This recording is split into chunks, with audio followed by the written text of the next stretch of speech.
Hey guys, Scott here. Now, Australia loves a big housing target. 1 million homes here, 1.2 million homes there. Big, bold numbers, press conferences, podiums, headlines, and we all suck it right up, right? Because it sounds amazing. Like finally, someone is doing something.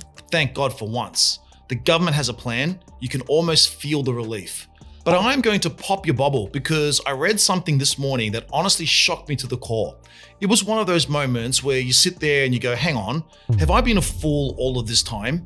So I want you to stay with me in this video because I'm going to show you the one part of the housing accord that decides whether this whole thing is real or whether it was always just political theater and we were literally misled and lied to by our government. Because this morning, a report dropped from the BuildSkills Australia.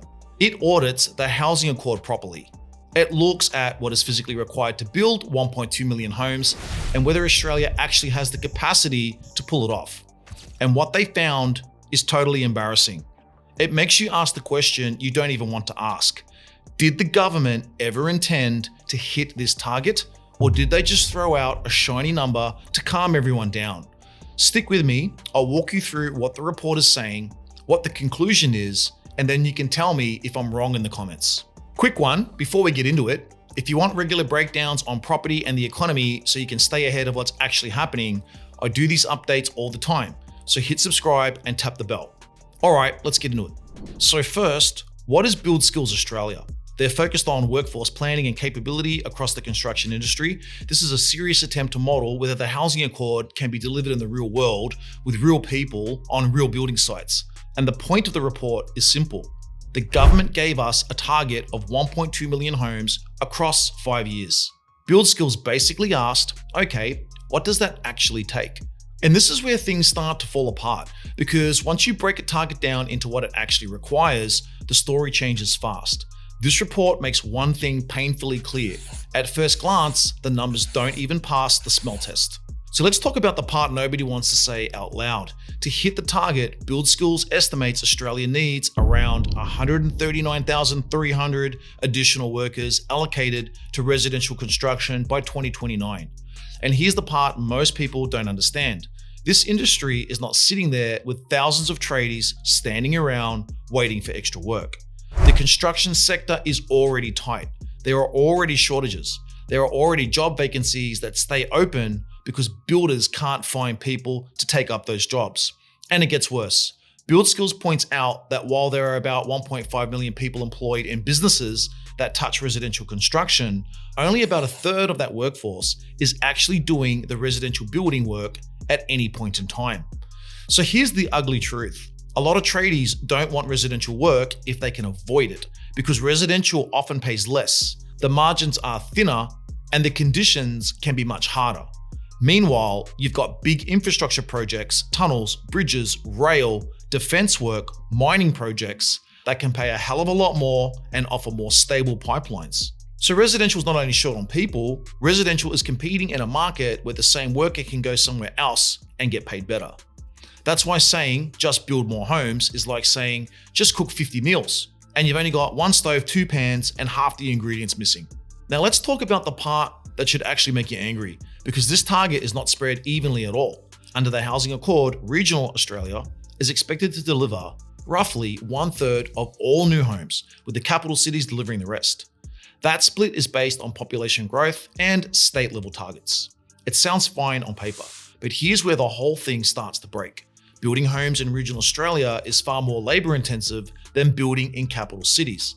Not because builders are worse, but because the system is stacked against them. This is why I tell a lot of my investors, be very careful about investing into old existing homes in regional areas. The cost to maintain them and fix them up is horrendous.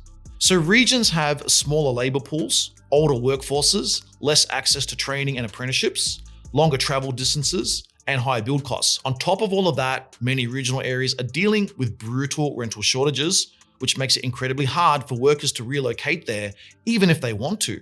The result is simple. A single house built in a regional area often requires more worker hours than an apartment built in a city. That's the productivity problem.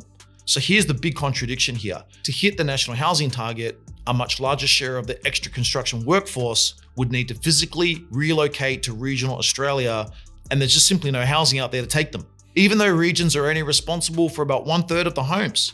So in plain English, we're asking the weakest link in the system to carry the heaviest load and then acting surprised when the chain snaps. The government promised housing numbers without properly checking where the workforce actually exists to build them. This is what I call the phantom workforce problem, because the plan relies on workers who do not exist yet in places they can't easily live, doing jobs they can't be trained for overnight. And no, you cannot fix this with one press conference and a new slogan. Apprenticeships take years. Training takes years. Even importing skilled workers takes time, and it only works if the system can recognize skills fast and get people job ready quickly. And while all of that is happening, construction demand isn't slowing down anywhere else. Housing is competing with net zero projects, with defense, with mining, with transport upgrades. So even if workers did show up, the system is so stretched that housing is still fighting for scraps. And this is the point where you stop calling it a housing plan and you start calling it what it really is. This isn't just a housing crisis, this is a labor crisis wearing a housing costume. Now, in the industry, being a property insider, there are certain builders that obviously have highly skilled workforces that they're able to hold together. You got to make sure that if you are building brand new, you know the right people to build with. Now, to be fair, BuildSkills doesn't just point at the problem and walk away. They outline the 5 major levers Australia would need to pull together to even have a chance of meeting the target. And I'll keep this one simple. 1, apprenticeships. We need to rebuild the pipeline, support employers, cut the friction, and get way more people through trade training. Number 2, we need more women in trades. This is the biggest untapped labor pool in the country. If participation rises meaningfully, it changes the game. 3, we need smarter skilled migration, not random volume. Targeted trade migration, faster pathways, and proper bridging so overseas tradies can actually work here. Number 4, productivity. This matters more than people realize. If productivity lifts, you get more output without needing as many workers. Number 5, training systems reform, because none of the above works if the VET system, VET system, can't produce job-ready tradies at scale. Now, here's the key point. None of these levers work alone. If you pull one lever, you get a headline. If you pull all 5 together, you might get a pathway. But right now, we are nowhere near that level of coordination. So here's the bottom line. Australia doesn't just have a housing shortage, it has a construction workforce shortage. And that shortage is structurally worse outside the capitals, where it's hardest to attract workers, train people at scale, and house the people you need to bring in to get the work done. That's why the government can promise 1.2 million homes and still have no credible way to deliver it. Because you can't build homes without the workers. We have not run out of land, we actually ran out of skilled workers. And if you want the simplest way to say it, it's this. The housing accord isn't failing because Australians don't want homes. It's failing because the system can't produce them at the speed politicians ultimately promised. Now, I want to throw this question to you. Do you think the government genuinely believed they could hit 1.2 million homes? Or was this always about buying time, calming people down with a big, shiny number? Because when you read a report like this, it's hard not to feel like we were sold a story. Drop your thoughts in the comments, I read them, and I want to know what you think. And if you want to stay a property insider and you want these 5 to 7 minute breakdowns on what's actually happening in the property market and the economy, make sure you hit subscribe and hit the bell icon so you don't miss one of my daily videos. I'll see you guys at the next video.